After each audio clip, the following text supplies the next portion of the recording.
हे भोलेनाथ, हे शिव शंकर, आपके प्रिय सावन माह के तीसरे सोमवार में आपके इस भक्त से कोई भूल हो, कोई गलती हो जाए तो क्षमा करना। आप परम पिता हैं, हम सब आपकी ही संतान है। और जो भक्त इस वीडियो को लाइक करें उसके दुख दर्द और गरीबी को हमेशा के लिए दूर कर देना। दोस्तों, साल 2024 में सावन का तीसरा सोमवार 5 अगस्त को पड़ रहा है। ऐसे में सोमवार के पवित्र दिन में यहाँ पर बांधे एक जोड़ी हरी चूड़ी 24 घंटे के अंदर आपकी किस्मत बदल जाएगी, आपका भाग्योदय हो जाएगा। दोस्तों, सावन का जो महीना होता है भक्ति का महीना होता है, महादेव का महीना होता है, माता गौरी का महीना होता है। सावन के पूरे महीने पर भगवान भोलेनाथ जी का नियंत्रण होता है। भोलेनाथ महाकाल है, कालों के भी काल कहे जाने वाले महाकाल शिव शंभू को सावन का महीना बहुत ही प्रिय लगता है। सावन में सूखे पड़े हरे हो जाते हैं, चारों ओर हरियाली ही हरियाली होती है। दोस्तों, प्राचीन काल से ऐसा माना जाता है कि सावन के पूरे महीने भर भगवान भोलेनाथ जी की पूजा पाठ करने से वह शीघ्र ही प्रसन्न होते हैं। सावन में जल चढ़ाने का विशेष फल प्राप्त होता है। सावन में कावड़ लाकर भक्त जल चढ़ाते हैं, जलाभिषेक करते हैं। सावन का पूरा महीना भगवान भोलेनाथ का प्रिय महीना है। इसकी अनेक पौराणिक कथाएं एवं धार्मिक मान्यताएं भी हैं। दोस्तों, सावन में जो लोग व्रत करते हैं तो उन्हें पूरे महीने भर लहसुन, प्याज तथा तामसिक चीजों का त्याग करना चाहिए। किसी का झूठा भोजन भी नहीं करना चाहिए, क्योंकि इस समय व्रतधारी भगवान शिव की शरण में होता है। भगवान शिव वैसे तो भोले हैं, लेकिन आप कोई भी ऐसा काम ना करें जिससे भगवान शिव क्रोधित हो जाएं, आपको श्राप दें। तो आज की यह वीडियो बहुत सुंदर है, ज्ञानवर्धक जानकारी से भरपूर है। इस वीडियो को अपने फायदे के लिए जरूर पूरा देखना है, क्योंकि अधूरा ज्ञान हमेशा अधूरा फल ही देगा और भगवान शिव का अपमान भी माना जाएगा। इसलिए सावन के शुभ अवसर पर वीडियो को अंत तक जरूर देखें ताकि आपको सटीक जानकारी प्राप्त हो। दोस्तों, सावन के महीने में ही समुद्र मंथन हुआ था। सावन के महीने में ही माता लक्ष्मी सागर मंथन से उत्पन्न हुई थी और माता लक्ष्मी को धन की देवी का दर्जा सावन के महीने में ही प्राप्त हुआ था। सावन के महीने में ही भगवान भोलेनाथ धरती पर आ जाते हैं और भूलोक पर जिनके घर पर शिवलिंग स्थापित हैं तो उनके घर में भगवान आशिक रूप में जरूर आते हैं, उन पर कृपा बरसाते हैं, उनके हमेशा अन्नधन के भंडार भरे रहते हैं। दोस्तों, इस माह में भगवान विष्णु क्षीर सागर में योग निद्रा में चले जाते हैं, तो सृष्टि का जो भार होता है वह भगवान भोलेनाथ संभालते हैं। तो आज की जो वीडियो का विषय है बहुत ही सुंदर है। दोस्तों, सोमवार के दिन इस वृक्ष पर बांधे 2 जोड़ा हरी चूड़ी, आपकी हर इच्छा शीघ्र ही पूरी होगी और आपकी जैसी थी मनोकामना है वह जरूर पूरी होगी। इस वृक्ष पर सावन में अगर हरी चूड़ी बांधते हैं तो आपकी सभी मनोकामना शीघ्र ही पूर्ण होगी और आपका आने वाला समय भी सुखमय गुजरेगा। आप पर भोलेनाथ की विशेष कृपा बरसेगी और आपके जीवन में जो परेशानी चल आ रही थी वह परेशानी हमेशा के लिए समाप्त हो जाएगी। वैसे तो चूड़ियां सभी समुदाय के लोग पहनते हैं, हिंदू, मुस्लिम, सिख सभी स्त्रियां अपने हाथों में चूड़ियां अवश्य धारण करती हैं। चूड़ियां देवी देवताओं को अति आकर्षित करने वाली भी मानी जाती है। खासकर माता रानी को जो महिला 2 जोड़ी हरी चूड़ी पहनाती है उसका भाग्योदय होता है। माता रानी दोनों हाथों से कृपा बरसाती हैं। दोस्तों, अगर आप भी भोलेनाथ के सच्चे भक्त हैं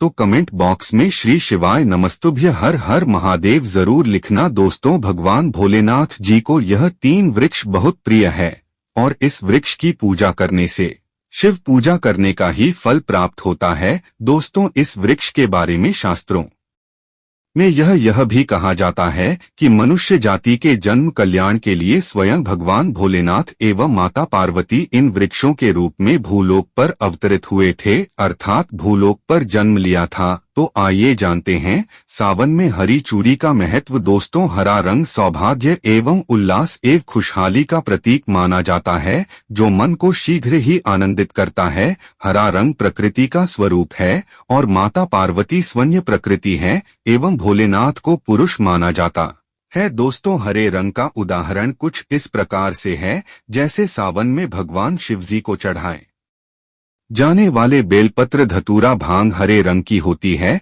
दोस्तों, प्रकृति निर्माण करने वाले भगवान भोलेनाथ हरे रंग से अतिशीघ्र ही प्रसन्न होते हैं। सावन में जो महिला हरे रंग की चूड़ी पहनती है, हरे वस्त्र धारण करती है, उसे अखंड सौभाग्य की प्राप्ति होती है। इसलिए कहा जाता है, जितनी भी माताएं बहनें हैं, उन्हें पूरे सावन के महीने में हरे रंग की चूड़ी जरूर पहननी चाहिए, हरे वस्त्र जरूर धारण करने चाहिए। सावन के महीने में जो माताएं बहनें भगवान भोलेनाथ की पूजा हरे रंग के वस्त्र धारण करके करनी चाहिए, और भूलकर भी सावन के महीने में काले नीले वस्त्र किसी भी महिला को कदापि नहीं पहनना चाहिए। ऐसा माना जाता है, काले रंग के कपड़े पहनने से महिला के पति पर कष्ट आते हैं, आर्थिक परेशानी आती है और उनके पति की आयु कम हो जाती है। तो दोस्तों, इस वृक्ष पर किसी भी सावन सोमवार के दिन या सावन में किसी भी समय जरूर बांधें हरी चूड़ी। आपका दुर्भाग्य आपका सौभाग्य में बदल जाएगा। कैसी भी आपके ऊपर परेशानी हो, गरीबी हो, कष्ट हो, कर्ज हो, तकलीफ हो, जीवन में जो परेशानी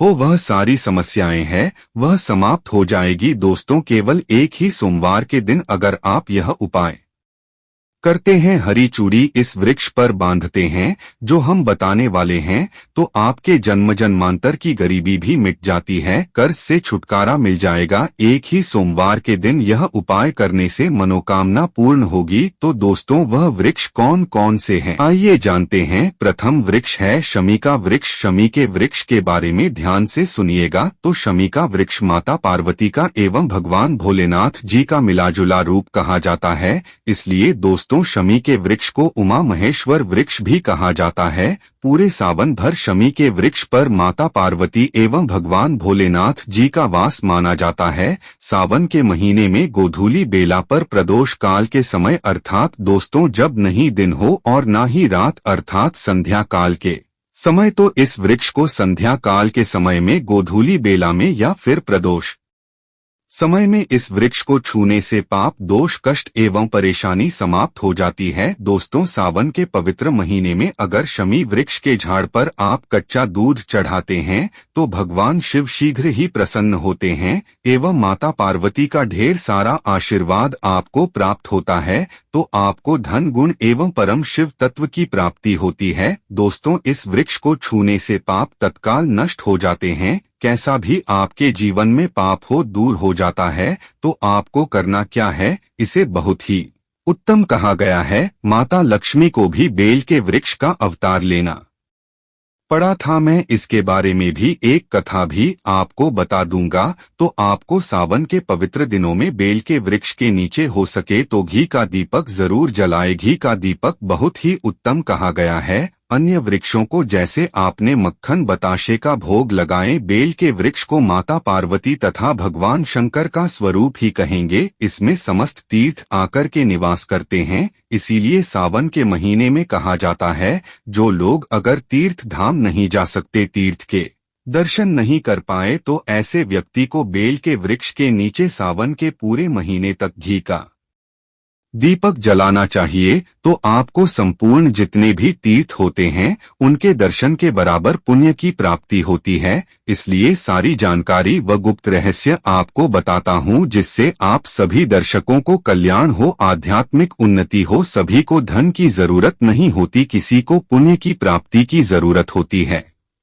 कोई आध्यात्मिक उन्नति करना चाहते हैं, मोक्ष प्राप्त करना चाहते हैं। इसीलिए इस प्रकार के छोटे छोटे गुण भरे रहस्य जानकारी वीडियो में बता देता हूं। दोस्तों, अब करना क्या है, सावन की शुभ मंगल वेला में इस वृक्ष को छूना है। माता पार्वती से प्रार्थना करनी है कि हे माता पार्वती, आप ही शक्ति स्वरूप है, लक्ष्मी है, धन की देवी है, आप ही संसार को चलाने वाली देवी है। इस प्रकार से प्रार्थना करते हुए इस वृक्ष को छूना है और बोलना है, मेरी गरीबी मिटाए माता, मेरी निर्धनता को मिटाए, मेरे जीवन में चल रही परेशानियां को दूर करें। इस प्रकार प्रार्थना करते हुए आपको एक कपूर और एक लौंग को भी जला देना है और एक काम जरूर करना है, जलाने के बाद इस वृक्ष को आपको बोलना है कि मैं भोग स्वरूप आपको धतूरे के पत्ते एवं धतूरे के फल समर्पित कर रहा हूँ, आप स्वीकार करें। दोस्तों, इस वृक्ष की जड़ के नीचे में भी आपको धतूरे के फल एवं पुष्प है तो पुष्प भी रख सकते हैं। और अब वृक्ष आपको छूना है, प्रार्थना करते हुए कि हमारी गरीबी मिटाए, हमारी निर्धनता मिटाए, बिल्कुल ही आपके जीवन में कभी भी गरीबी नहीं आएगी। और एक प्रार्थना जरूर करना है, किसी की हाय लग गई हो, कोई ऐसा दोष लगा हो जिसके कारण हमारी आध्यात्मिक उन्नति नहीं हो पा रही हो, तो आप उस बद्दुआ एवं जो दोष लगा है उसे तुरंत दूर करें। शनि राहु केतु का अगर दुष्ट प्रभाव लग रहा हो, नवग्रह में से कोई नवग्रह हमें पीड़ित कर रहा हो, या फिर हमें पितृ दोष लगा हो, क्योंकि पितृ दोष लगने के कारण व्यक्ति की उन्नति भी नहीं हो पाती, तो इस प्रकार से आपको यह प्रार्थना करनी है। और एक काम आपको जरूर करना चाहिए, आपको सावन के समय में यह कार्य करना है। धर्मशास्त्रों में कहा गया है, बहुत सारे लोग भी बताते हैं, हमारे गुरुजी भी कहा करते थे, सावन के दिन अगर बेल के वृक्ष की जड़ में आप मिश्री युक्त जो मिश्री आती है, तो आपको मिश्री डाला हुआ दूध अगर आप बेल वृक्ष की जड़ में डालते हैं, तो ऐसा व्यक्ति कभी निर्धन नहीं होता। ऐसे व्यक्ति के जीवन से किसी भी प्रकार से अगर लक्ष्मी रुष्ट हो चुकी हो, ऐसे व्यक्ति पर मां लक्ष्मी भी प्रसन्न होती है। ऐसे व्यक्ति के जीवन में कभी धन का अभाव नहीं होता। ऐसे व्यक्ति फिर निरोग रहते हैं, निरोग काया प्राप्त होती है। आप चाहें तो यही क्रिया नीम के वृक्ष पर भी कर सकते हैं। नीम के वृक्ष पर माता लक्ष्मी निवास करती है, समस्त देवी शक्ति निवास करती है। नीम के वृक्ष में अगर आप जो है सावन के शुभ महीने में आप एक लोटे सामर्थ्य के अनुसार तांबे के लोटे में आपको दूध डाल करके अभिषेक करना चाहिए, उनकी जड़ में डालना चाहिए, लेकिन आपको मीठा दूध ही डालना है। मिश्री मिला हुआ दूध आपको चढ़ाना है और गरीबी मिटाने की प्रार्थना करनी है। या फिर जिन लोगों पर कर्ज का भार है, वह लोग बोल सकते हैं कि हमारे कर्ज का भार दूर हो, या फिर जीवन में जो किसी भी प्रकार की जो परेशानी है वह परेशानी भी बोल देना, वह परेशानी तत्काल यह वृक्ष समाप्त करते है और आपको इसे छू करके आ जाना है। दोस्तों, सावन में आप इन वृक्षों को जरूर छुए, आपका कायाकल्प हो जाएगा, आपका भाग्य प्रबल हो जाएगा, भगवान शिव आपके ऊपर मेहरबान हो जाएंगे, माता पार्वती एवं माता लक्ष्मी की कृपा प्राप्त होगी, आपकी भक्ति की कामना आराधना पूर्ण हो जाएगी। तो अगर आप महादेव की कृपा प्राप्त करना चाहते हैं और आप चाहते हैं कि इस सावन में महादेव आपके घर आए, तो कमेंट बॉक्स में हर हर महादेव जरूर लिखें, वीडियो को लाइक जरूर करें व चैनल सब्सक्राइब कर लें।